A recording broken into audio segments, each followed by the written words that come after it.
நான் கேட்கட்டுமா? அந்த வாய்ப்பு மட்டும் எங்களுக்கு கேட்டுதான் பழக்கமா. எங்களுக்கு கேள்வி கேட்பவர்களை அறிவுத்திறனை வளர்த்துக் கொள்ள முடியும். எங்களுடைய மாணவர்கள் கேள்விகளை கேட்கத்தான் தெரியுமே தவிர பதில் மற்றவர்கள் தான் கூற தெரியும் என்பதை அன்பான நேரத்தில் கூறிக்கொள்கின்றேன்.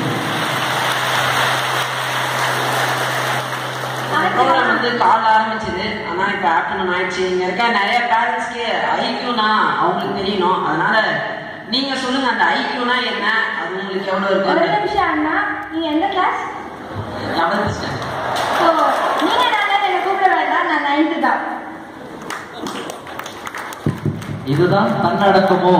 தன்னடக்கத்தருடைய வாழ்க்கையில் மிக முக்கியமான என்று மாற்றங்களை நீங்கள் கற்றுக்கொள்ள வேண்டும். கொஞ்சம் திரும்பி சொல்ல முடியுமா?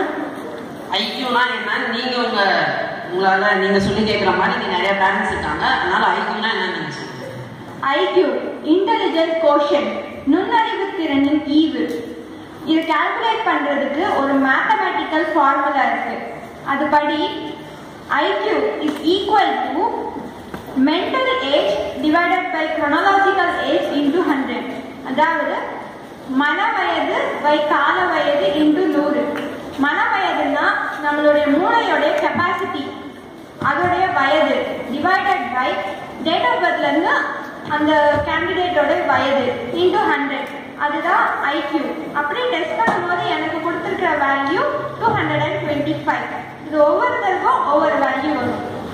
ஒரு ஸ்டூடெண்ட் உங்களுடைய ரோல் மாடல் யாருன்னு கேட்டாரு, நிச்சயம் உங்களுக்கு அந்த ஆன்சர் கிடைச்சிருக்கும்.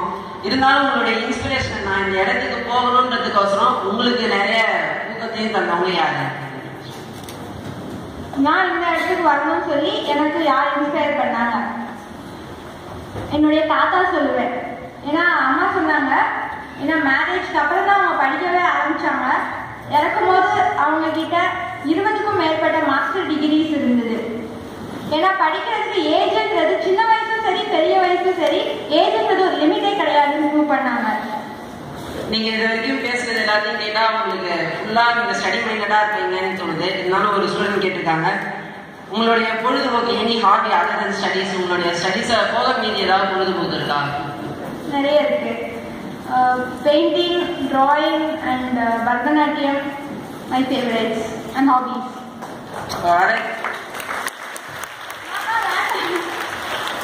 ஆக்சுவலா பொழுதுபோக்குன்றது இந்த வயசு அந்த வயசுன்னு இல்லை, எல்லா வயதுக்கும் பொழுதுபோக்கு இருக்கும். எனக்குன்னு எடுத்துக்கிட்டா அவங்களுக்கும் அவளுக்குன்னு எடுத்துக்கிட்டா இருக்கும். சின்ன குழந்தைகள்ல எல்லா குழந்தைகளையும் மாதிரி திட்டு போடுவாங்க, ஐஸ் பால் விளையாடுவாங்க, மண் வச்சு நல்லா பெசஞ்சு தோசை சுடுவாங்க, கரைச்சு சாதம் பொங்கி இலையை பறிச்சு வேப்பலையை பறிச்சு மாயிலையை பறிச்சு சாம்பார் வைக்கிறேன் குழம்பு வைக்கிறேன்னு செப்பிச்சாம வச்சு விளையாடுவாங்க. நல்ல சைக்கிள் ஓட்டுவா. அஞ்சலி படம் பார்த்துருக்கீங்களா? ஒரு காலனி ஃபுல்லும் பிள்ளைங்க சைக்கிள் ஓட்டுவோம். அந்த பிள்ளைங்களை பார்த்தாலே வர்ற ஆட்கள் அந்த ஏரியா ஆட்கள்லாம் பயன்படுவாங்க. அதே மாதிரிதான் எங்க ஏரியா சங்கர் காலனி. இந்த குரூப் பிள்ளைங்க சைக்கிள்ல வருதுனாலே கார்ல வர்றவங்க எல்லாம் ஓரமா போயிடுவாங்க. ஏன்னா அந்த பிள்ளைங்க சைக்கிள் வச்சு முட்டி மோதி காரை போட்டு தள்ளிடுங்க. இவ்வளவு வாருங்க, அந்த வாருங்க தான் நம்பர் 1. ஏன்னா காம்பவுண்ட் வால் ஃபுல்லா ஏறி ஏறி ஏறி ஏறி குதிப்பாங்க, மரத்துல இருந்து ஏறி டம்னு கீழே விழுந்துருவாங்க. எல்லா ஆக்டிவிட்டிஸுமே பழக்கணும். ஏன்னா சைல்டுஹுட் அப்படின்றது ரொம்ப பெரிய விஷயம். விசால் இன்னைக்கு 10 வயசா இருக்கும்போது அவங்க எக்ஸாம்லாம் முடிச்சப்ப 4 யூனிவர்சிட்டி அப்பவே வந்தாங்க. பிடெக் ஜாயின் பண்ணிடு யூனிவர்சிட்டின்னு ஆஃபர் கொடுத்தாங்க. ஒரு கம்பெனி, ஒரு மல்டிநேஷனல் கம்பெனி மாசம் 4 லட்சம் ரூபாய் சம்பளம் தர்றேன், நீ எங்க கிட்ட ஜாயின் பண்ற. இந்தியால 4 இடம் கொடுத்தாங்க. டெல்லி, கீழே பெங்களூர், இந்த சைட் பாம்பே, இந்த சைட் கல்கத்தா. 4ல எதை வேணாலும் எடுத்துக்கோ, சீனியர் ஐடி எக்ஸிக்யூட்டிவா நீ ஜாயின் பண்ணுறாங்க. விசாரணை அப்பா சொன்னது ஒன்னே ஒண்ணு, வேண்டாம். லைஃப்ல சைல்டுஹுட்ன்றது ஒரே ஒரு தடவை தான் வரும். திரும்பி பார்த்தா அது திரும்ப வராது. எத்தனை கோடி கொடுத்தாலும் அது திரும்ப வராது. உன்னுடைய சைல்டுஹுட்ட எதற்காகவும் நீ இழக்காதே. நீ நல்ல விளையாடு, நல்ல படி, உன்னுடைய எதிர்காலம் தன்னால தானே வரும் அப்படின்னு சொன்னாங்க. அந்த ஃப்ரீ ஸ்பேஸ் நாங்க பேரண்ட்ஸ் அவளுக்கு கொடுத்ததுனாலதான் அவளால இவ்வளவு தூரம் ஷைன் பண்ண முடியுது. அவருடைய பொழுதுபோக்கு எல்லா குழந்தைகளும் மாதிரி ஆங்கிரி பேர்ட்ஸ் பார்த்தா, சோட்டா பீம் பார்த்தா காதே கேட்காது, பார்பி பார்த்தா நான் சொன்னேன்னா என்ன சொன்னாலும் கண் தெரியாது. ஏன்னா ஆளும் பார்த்துட்டு இருப்பா. எல்லா பிள்ளைங்களும் மாதிரி தான். நார்மல் அந்த இதெல்லாம் இருந்தாக்கா இதை இல்லைன்னு சொன்னா அப்புறம் சிட்டி ரோபோ மாதிரி இப்படி பார்த்தா தமிழ் ஒரு செகண்ட், மேத்ஸ் ஒரு செகண்ட், அப்படி கிடையாது. நார்மலா எல்லா ஆக்டிவிட்டிஸும் அவங்களுக்கு பொழுதுபோக்குன்றது வந்து கண்டிப்பா இருக்கணும். இருந்தாக்கா நல்லா இருக்கும். அவங்க அதை நல்லா என்ஜாய் பண்ணியிருக்கிறார் சைல்ட்ஹுட்.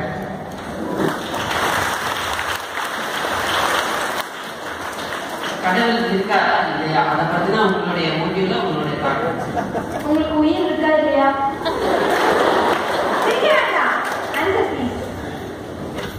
இருக்கு. எனக்கு உயிர் இருக்கா இல்லையா? கடவுள் உங்களிலும் இருக்கிறார், என்னிலும் இருக்கிறார்.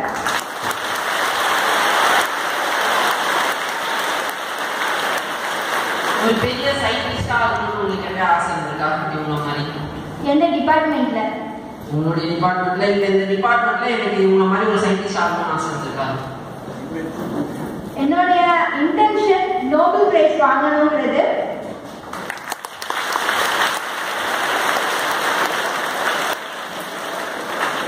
ஆனா இன்னொருத்தர் மாதிரி நான் இருக்கணும்ல. I want to be the first me.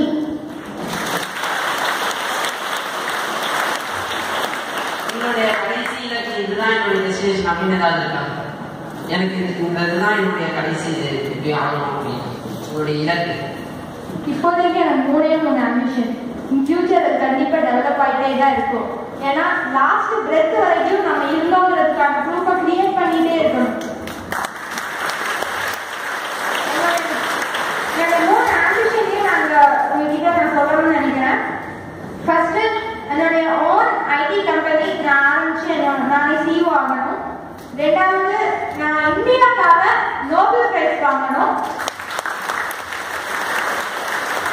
3வது, மன வளர்ச்சி குறைந்த குழந்தைகள் மென்டலி ஏபிள்டு சில்ட்ரனுக்கு ஒரு ஃப்ரீ ஹோம் கட்டி நாம எல்லாத்துக்கும் லைஃப் லாங் ஃப்ரீ சர்வீஸ் பண்ணணும்.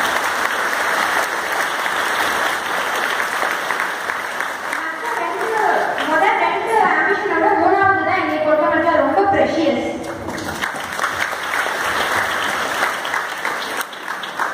எல்லா ஸ்டூடெண்ட்ஸுமே படிச்சிடறாங்க. அது எப்படி ரிவிஷன் பண்ணிக்கணும், அதை எப்படி அவங்க மைண்ட்ல தக்க வச்சுக்கணும்ன்றது தான் தெரியல. அது எப்படி நீங்க பண்ணீங்கன்றது நான் 3 வழியில தான் படிப்பேன்.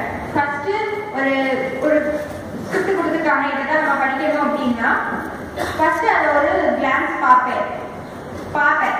2வது அதை படிப்பேன். 3வது அதை லேசா ஒரு ரிவைஸ் பண்ணுவேன், முடி வச்சுப்பேன். அவ்வளவுதான் முடிஞ்சது. ஆனா படிக்கும் போது அதை தவிர வேற கண்ணுக்கு எதுவுமே தெரியக்கூடாது. கான்சென்ட்ரேஷன் அதுல மட்டுமே இருக்கணும். அப்பதான் அது வந்து பாசிபிள்.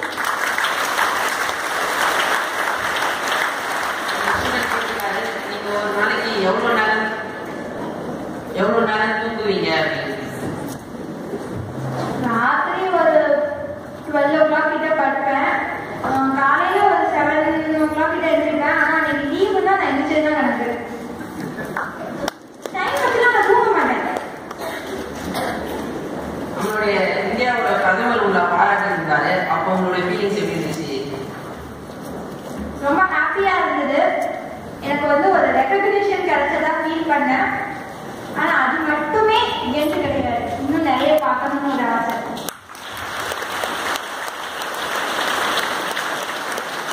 மற்றவங்களுடைய வேலையை யாராவது உங்களுக்கு தந்தாங்கன்னா அதை நீங்க ஈஸியா அதை பண்ணணும்னு நினைப்பீங்களா? அது ஒரு சுமையா நினைப்பீங்களா? மற்றவங்க செய்யக்கூடிய வேலையை உங்க மேல தெரிஞ்சாங்கன்னா அதை நீங்க ஈஸியா கருதுங்களா? அந்த வேலையை நீங்க செய்யணும்னு நினைப்பீங்களா? அது அந்த நபரை பொறுத்தது. ஏன்னா அந்த நபரால அந்த வேலையை செய்ய முடியும்னா அவங்க தான் அதை செஞ்சாகணும். அவங்களால முடியலன்னா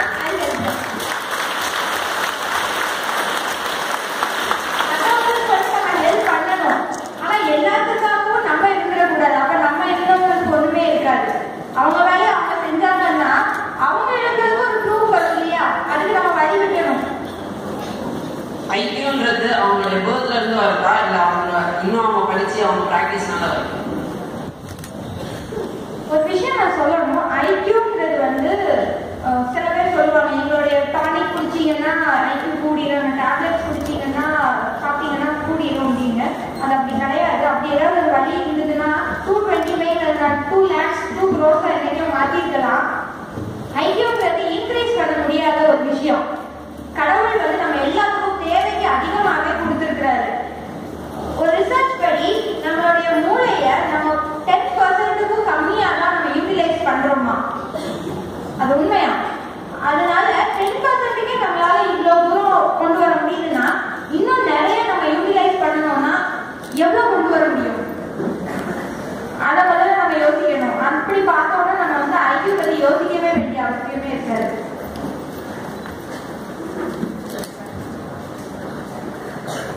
நாங்கள் ஃபுல் மார்க் எடுக்கணும்னா அதுக்கு நீங்கள் எந்தெந்த ஸ்டெப்ஸ்லாம் இந்த மாதிரியான ஸ்டெப்ஸ்லாம் பயன்படுத்தினீங்கன்னா நான் இந்த மாதிரி நீங்களும் ஒரு நல்ல நிலைக்கு வரலாம் அப்படின்னு என்ன சொல்லுவேன்?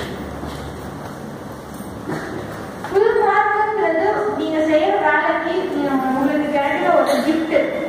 ஆனா அந்த கிஃப்ட்டுக்காக மட்டுமே தான் நான் படிப்பேன்னு இருக்கிறது தப்பு. நீங்க உங்க வேலையை பெர்ஃபெக்டா 100% நான் பெர்ஃபெக்டா செஞ்சுட்டேன் அப்படின்னு நீங்க நினைச்சீங்கன்னா பலன் தானா கிடைக்கும்.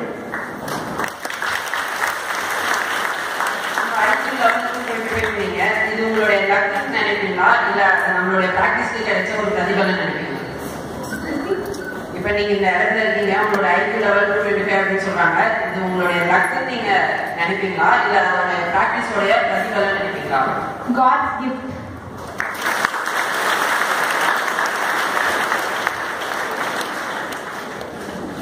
இந்தியா குறித்து தங்கள் ஆசை? இந்தியா குறித்து என்னுடைய ஆசை, இந்தியாவுடைய வளர்ச்சியில என்னுடைய பங்கு ஒரு சிறு துளியாவது இருக்கணும் தான்.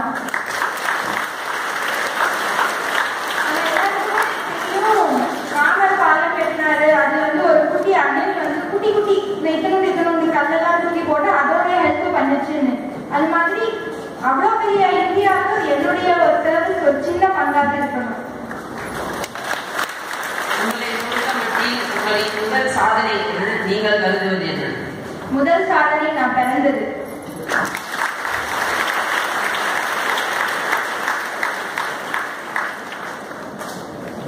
தங்களின் நுண்ணறிவினை பயன்படுத்தி தற்போதுள்ள நமது கல்வி முறையை மாற்றி அமைக்க தங்களால் இயலுமா?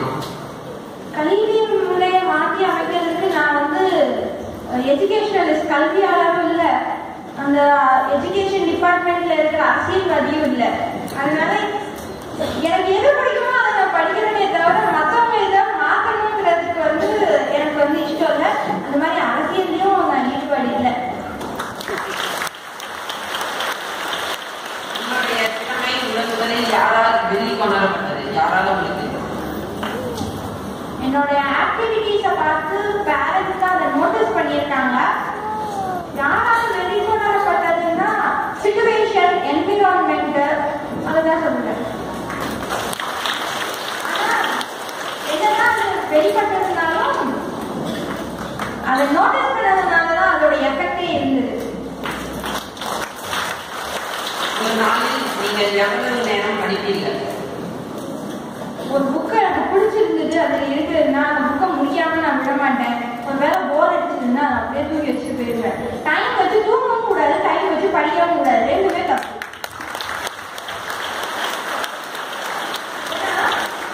டைம் வச்சு நீங்க தூங்குனீங்கன்னா நம்ம எந்திரிக்க வேண்டி வருமோங்கிற ஒரு டென்ஷனே நமக்கு தூக்கம் வராது. டைம் வச்சு படிச்சீங்கன்னா இவ்வளவு நேரத்துல நம்ம முடிக்கணுமே, டைம் இல்லாம போயிருமோன்னு அதைத்தான் நினைப்பாங்களே தவிர படிப்புல கான்சன்ட்ரேஷன் வராது. உங்களை போல் எங்கள் அறிவு வளர எங்களுக்கு தாங்கள் கூறும் ஆலோசனைகள் என்ன? அறிவு வளரன்னு நீங்க சொல்லக்கூடாது இந்த இடத்துல. அதாவது அறிவை நம்ம யூட்டிலைஸ் பண்ணன்னு நம்ம சொல்லணும். ஏன்னா அறிவை வளர்க்க முடியாது. அறிவுனா நம்ம பிரெயின் என்னைக்காச்சும் நம்ம கூட இல்லாம இருக்கா? எப்பவுமே நம்ம கூட தான் இருக்கு. அதனால அறிவு பிரெயினை நம்ம எவ்வளவு தூரம் யூட்டிலைஸ் பண்ணணும்னு சொல்லணும் இந்த இடத்துல.